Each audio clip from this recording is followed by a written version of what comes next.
चलें अब कुछ खा लेते हैं। घर में किसी ने कुछ नहीं खाया। जुनैरा को भी ज़बरदस्ती खाना खिलाया है और अंकल ने भी सिर्फ चाय पी है। You have no idea कि पुलिस रिमांड के नाम पर कितना टॉर्चर करती है। मुझे अंदाज़ा है और इसलिए मैं कह रही हूँ कि आउट ऑफ कोर्ट सेटलमेंट कर लें और इस चैप्टर को क्लोज करें। ये केस इतना सिंपल नहीं है जितना तुम लोगों को नजर आ रहा है। ये कुछ और मामला है, वरना सिर्फ पैसे मांगने पर इतनी बड़ी लड़ाइयां नहीं हो जाती हैं। और सबसे ज्यादा इन्वेस्टमेंट तो मेरी और बाबा की है, और हमने तो अकरम से पैसे मांगे नहीं। एटलीस्ट मैंने तो 1 रुपया भी नहीं मांगा उससे, तो फिर इतनी बड़ी लड़ाई कैसे हो सकती है?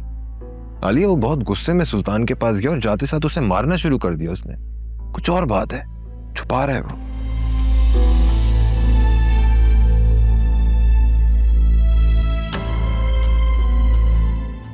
तुम किन सोचों में गुम हो गई है? अब नहीं, कुछ भी नहीं। आई थिंक आप ओवर थिंकिंग कर रहे हैं और कुछ नहीं। अकरम ने कोई बात की थी क्या आपसे? मैंने उससे पूछा था तो उसने बोला कि मैं सुल्तान के पास गया, मैंने उससे अपने पैसे मांगे, उसने मना कर दिया और हमारी लड़ाई हो गई। अल्लाह पाक बेहतर करे, दुआ ही कर सकते हैं बस। अब चलें ना, अब खाना खा लेते हैं।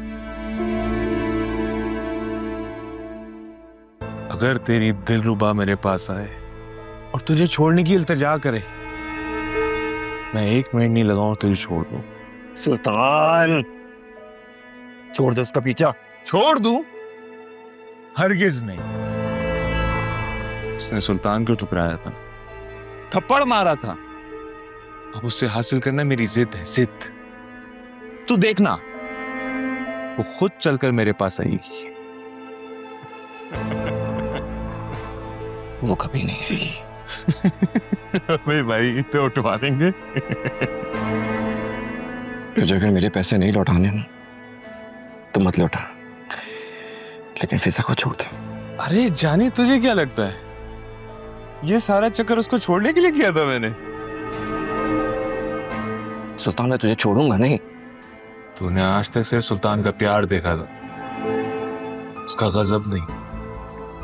तेरे और तेरे खानदान का वो हाल करूंगा कि सारी जिंदगी याद रखेगा, समझा? अब बस कर दे यार, बच्चे की जान लेगा क्या?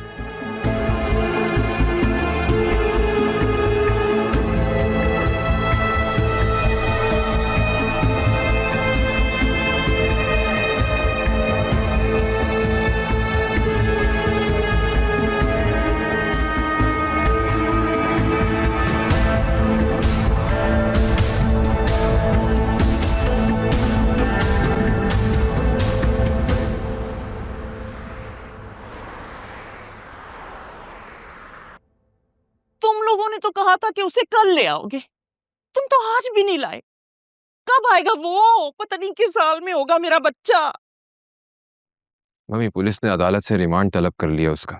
पुलिस हमें उससे मिलने भी नहीं दे रही है। और वो सुल्तान, उसका ऑफिस भी बंद है, पेडल कोड भी बेच दिया उसने किसी और को। बेच दिया? ऐसा कैसे हो सकता है? अरे वो तो मेरे बच्चे के पैसों से बना था ना। दिन रात एक करके इतनी मेहनत से बनाया था उसने। और वो तो सिर्फ बिजनेस पार्टनर था, वो भला कैसे बेच सकता है? मुझे क्या पता मम्मी, मैं क्या कर सकता हूँ इसमें? अकरम भी तो बेवकूफ इंसान है 1 नंबर का। कोई किसी किस्म का लीगल कॉन्ट्रैक्ट नहीं साइन किया उसने सुल्तान के साथ। खुदा गौरत करे उस सुल्तान को, कीड़े पड़े उसे। उसने हमें धोखा दिया है, हमारा दिल दुखाया है। मेरे तो सामने आया तो मैं तो खून भी जाऊंगी उसका। मम्मी प्लीज, आप रोना बंद करें। आप क्यों परेशान हो रही? इतनी मुश्किलों से आपकी तबीयत ठीक हुई है, अभी फिर बीमार हो जाएंगी। फायदा? हौसला रखें, दुआ करें बस कि अल्लाह ताला कोई हल निकाल दे। तुम्हारे बाबा के एक दोस्त थे ना पुलिस में, उनसे रब्ता करो ना, उनसे कहो जितने पैसे मांगेंगे हम दे देंगे।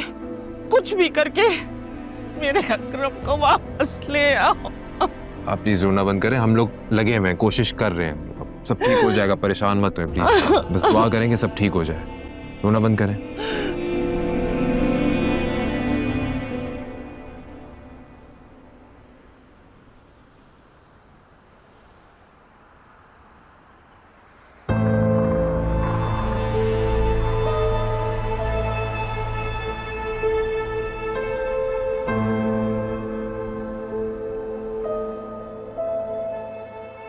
सुना है आजकल तुम्हारा आशिक जेल में है, छितर खा रहा है।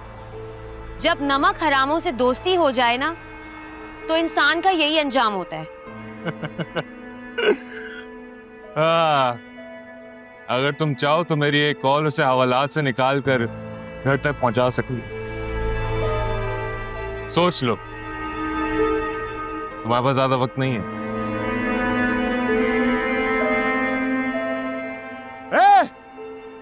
कहीं ऐसा ना हो कि आने वाले दिनों में अकरम खुद को फंदा लगाकर लटक जाए। जो दिल चाहे कर लो, मैं किसी से नहीं डरती। तुम्हारी ये जिद किसी की जान ले लेगी।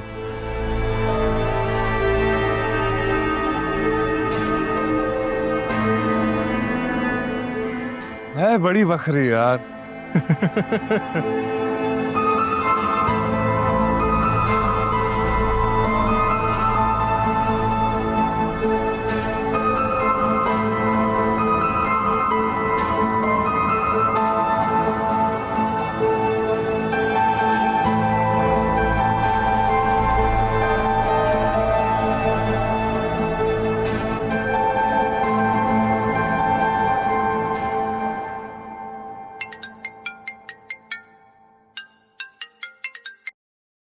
हेलो फिजा। आलिया, सुल्तान आज मुझे हॉस्पिटल के बाहर मिला था। क्या उसने कुछ उल्टा सीधा तो नहीं कहा तुमसे? मुझे धमकियां दे रहा था कि अगर मैंने उसकी बात ना मानी ना, तो वो अकरम को पुलिस कस्टडी में मरवा देगा। फिजा, कुछ नहीं होगा। वो घटिया आदमी है और वो सिर्फ अपना घटियापना दिखा रहा है, और कानून इतना अंधा नहीं है कि वो कुछ भी करता फिरे। आलिया, मुझे बहुत डर लग रहा है, प्लीज कुछ करो। फिजा, पासे और अंकल अपने रेफरेंसेस यूज कर रहे हैं, इंशाल्लाह जल्द कुछ हो जाएगा। तुम परेशान मत हो, और प्लीज जरा ख्याल से बाहर आना जाना करना। अब तुम ऐसा करो ना, बाबा से पिक एंड ड्रॉप लो। अल्लाह ना करे कि ऐसी वैसी कोई बात हो जाए। ठीक है, मैं अपना ख्याल रखूंगी। Okay, bye.